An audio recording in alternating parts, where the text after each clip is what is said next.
Okay, so the Dr. Stone special feature and season 2 sneak peek dropped a few weeks ago, and with me being a fan of the show, I thought I'd make a video on it. So, without further ado, let's get into the video.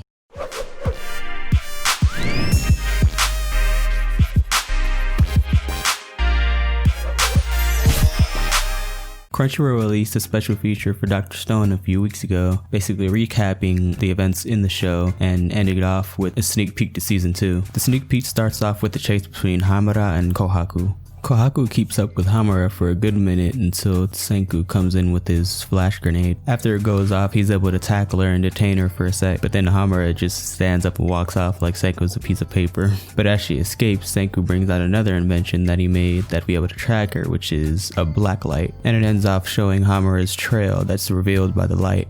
So my first impressions are that they're going to continue the Stone Wars where they left off, with Senku having all these light inventions, and he's going to work towards making a more efficient version of the smartphone, which will give him the edge against Tsukasa and his squad. Now I haven't read the manga, but I'm pretty certain that it's not going to be as simple as to just build a smartphone and GG easy we win. I'm expecting Tsukasa and his gang to have something up their sleeve. They'll probably find out about Senku's smartphone invention and try and find a way to counteract it, or maybe they revive someone that evens the score. I could see them discovering their own genius, and then they start getting their own inventions, which will make things much more intense. That will definitely bring a lot of new possibilities to the table. Both sides are definitely going to suffer casualties. I'm expecting there to be a lot more battles fought throughout the rest of the Stone Wars. I'm still wondering how Tsukasa and his squad are going to be able to match up against smartphones. Of course, the one Senku built was like a prototype, but if he manages to make more efficient versions of it, like anything close to what a modern iPhone looks like, and they're fully functional with calling and whatnot, then they're definitely going to be in trouble. Because if you think about it, all they have to do is scout out an area that they want to invade or a place that they need to scout for intel, and then if they see something that's wrong, all they got to do is tell everybody else like, oh, it's not good, we got to fall back, and they can avoid any type of physical confrontation. Or they could just single out their enemies one by one and pick them off while they're isolated. Tsukasa and his squad would have to prepare for every contingency in order to not be outsmarted. That's why I'm assuming that their squad's gonna revive somebody that's a genius like Senku. If they have someone with wits on their side, it kind of evens it out. Of course, they're gonna be like behind, like technically wise, but they'll make up for it with the amount of manpower they have. On one side, you have a genius, which is Senku, who has invented all these things, bringing modernization to the Stone Age, but unfortunately, they don't have as much manpower as their opposition. And then on the other side, you have a genius who they might resurrect eventually. They may invent a few things, but of course, they'll be behind what Senku has achieved. Fortunately, they have the most genetically gifted humans at their disposal. I like those circumstances because then you really wouldn't know what to expect. It'd be really unpredictable. You got two sides going at it during the Stone Age with limited resources. There will be some outliers, but for the most part, this would pack a lot of suspense. What's crazy is both sides have a clear path to victory as well. After Senku makes more efficient versions of the smartphone, he could then move on to making firearms. If he could manage to at least make them semi-automatic with enough ammunition to load multiple mags, he pretty much has the W secured. At that point, if he wanted to, he could give his squad some guns and they could be janky and pull him out the next time they get attacked. Tsukasa actually almost managed to defeat Senku, but Senku outsmarted him by reviving himself with the piece of stone he had on the back of his neck. With that being said, defeating Senku would be a guaranteed W. Now, it's not that his squad isn't capable, it's just he's quite literally the only one bringing technological or scientific innovation around. The only others of his squad that would know about the modern age or the time before the world was turned to stone would be Taiju, Yuzuriya, or Gen, and they're